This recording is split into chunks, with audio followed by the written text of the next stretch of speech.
On va vous présenter la vie de Yudi, qui est aussi la Link de chez de The Fu, qui est Et qui était finalement avant la bite. conçu par Yudi, évidemment. Donc c'est un système de pod rechargeable, chose qui est pour le moment pas trop présente sur le marché, donc ça c'est bien, c'est cool que ça existe. Il y avait la Von Earl, mais bon, c'était quand même plus un hack de base. Donc voilà, je vais commencer par vous présenter un petit peu le packaging qui est assez simple, mais bon, qualitatif, voilà.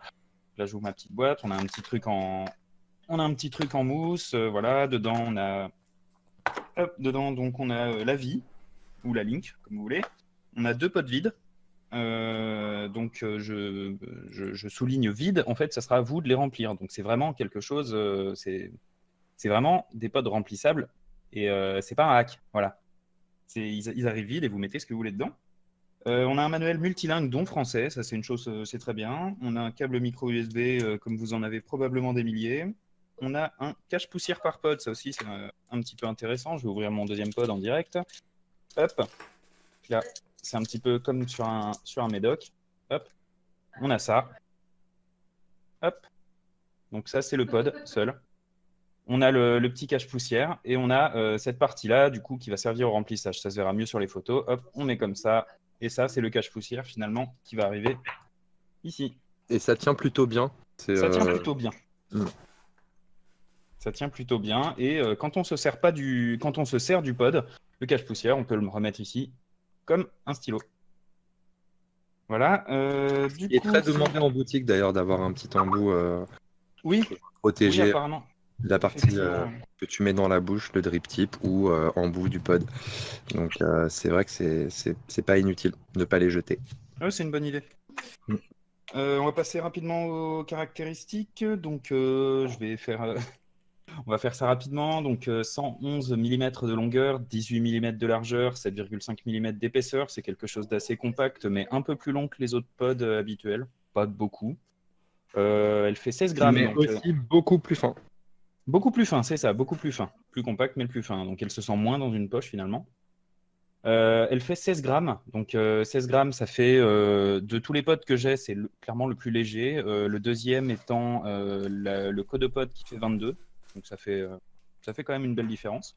16 grammes, ça se sent pas du tout, en fait, vu l'épaisseur et l'épaisseur et le poids. Dans une poche, ça se sent pas. Pour ceux qui se demandent la différence de taille entre les deux, c'est ça. Voilà. Ça, Il y a des photos, de toute façon, en Flo a rouge, mis c'est des un photos. Kodo. Et Ouais. en bleu, c'est la Link. Elle est juste un poil plus longue, en fait, la Link. C'est Et ça. un poil plus. Hop, je dirais à peu près aussi épaisse. Voilà. Plus longue. Et par rapport à la Blue, ça donne ça. Voilà. Donc, c'est Voilà. plus long d'un demi-drip tip. Ouais. Si on peut Mais compter en par drip contre, c'est tip. beaucoup plus fin. Vraiment beaucoup plus fin. Donc pour finir les specs, les résistances sont à 1,8 ohms. On a une capacité de batterie de 300 mAh. Les pods ont une contenance de 1 ml, mais c'est pas bien grave parce qu'on a un trou de remplissage de 2 mm, comme le Squep E notamment. On a une protection court-circuit et surchauffe sur la batterie. Voilà. Flo, est-ce que tu voulais ajouter quelque chose pour le moment?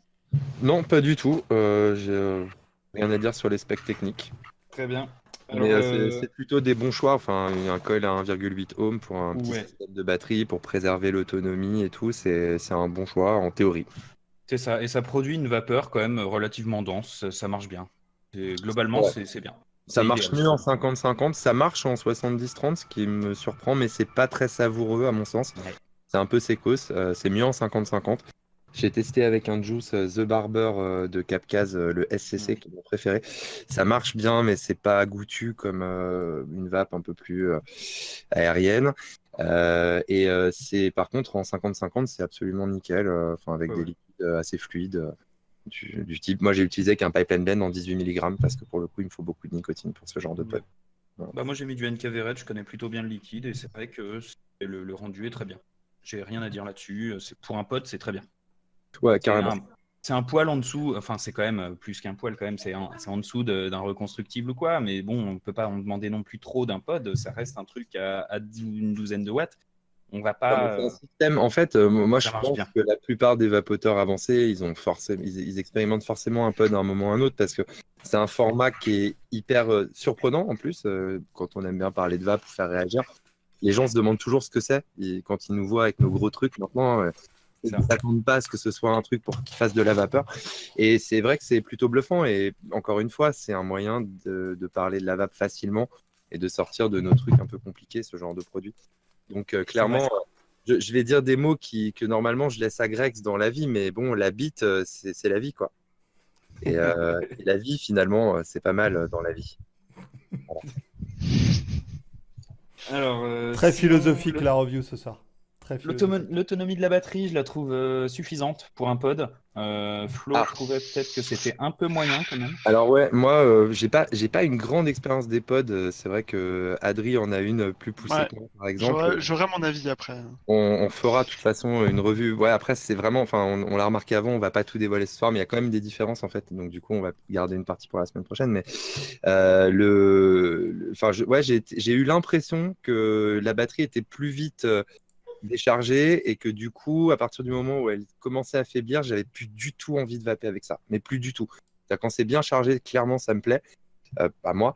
Et je sais l'utiliser, c'est-à-dire que je ne le fais pas fuir, j'ai pas non plus de problème avec la Von Earl, avec la My Blue, avec avec la Beau de JWL, etc.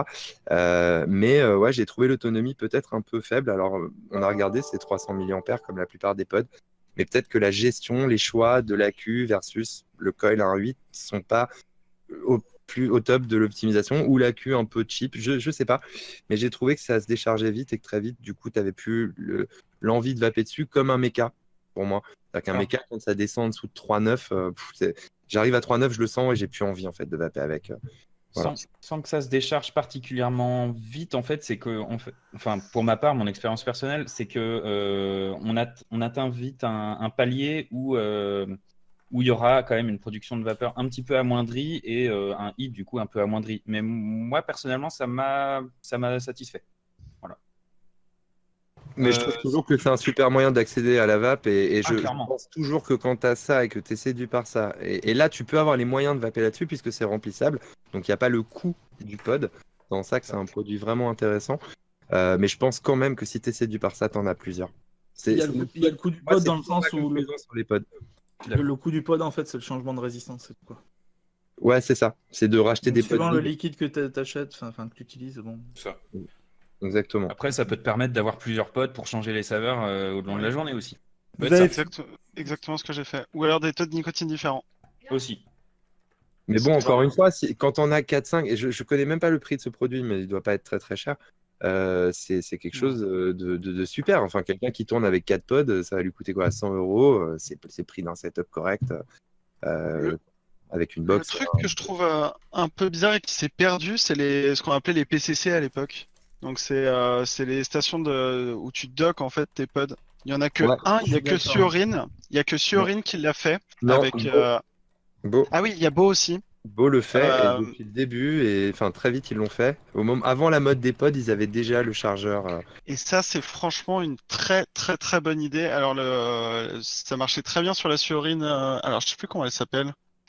C'est non, la drop, il n'y a pas de PCC. C'est les iShare que j'ai pas retrouvé. Donc je sais pas où elle est. Stéphane. Celle que tu avais Et présentée. où il y en avait, en fait, il y en avait deux, et ça, c'est une putain d'idée aussi, d'en avoir deux. Comme ça, t'en as toujours une qui charge et une qui est à tes lèvres. C'est pas mal. On va passer à l'autonomie du pod, en liquide. Je la trouve moyenne parce qu'il n'y a que 1 ml par exemple, contre la Von Earl 1,6. C'est un petit peu moyen, mais comme ça se remplit hyper facilement et que c'est livré avec plusieurs pods, en fait, ça dérange pas vraiment. Surtout que bon, t'en remplis 2 le soir, tu cales ça dans ta poche et puis le long de la journée, c'est bon, t'as ce qu'il faut. Voilà. Donc l'airflow, sinon, je l'ai trouvé plutôt idéal. Ni trop serré, ni pas assez. C'est fait. Le matériel, sinon, en lui-même est de plutôt bonne facture. Le produit est quand même assez qualitatif, je trouve. J'ai pas eu de problème de jeu ou quoi que ce soit. Non, alors un phénomène moi qui m'est arrivé à chaque fois quasiment que j'ai rechargé quand même, c'est que vu que l'USB est bien rentré dedans, ça a tendance, l'embout a tendance à sortir. Alors c'est pas dramatique, hein. Mais bon, je vais pas vous le montrer, c'est pas bien pour une vidéo. Mais on peut sortir effectivement assez facilement toute la cellule, mais ça se remet aussi facilement, donc c'est pas un T'as mis problème. une photo de toute façon. Ouais, et d'ailleurs, je pense que effectivement, dans l'idée des pannes que vous pourriez avoir avec ce produit, il faut penser à repousser bien à l'intérieur la cellule. Si vous, par exemple, ça connecte pas, ça peut être la raison pour laquelle ça connecte pas. Mais oui, globalement, moi, je trouve que c'est un bon produit. Un point d'interrogation sur l'autonomie, j'ai l'impression quand même que c'est pas le plus autonome des potes du marché. Ouais.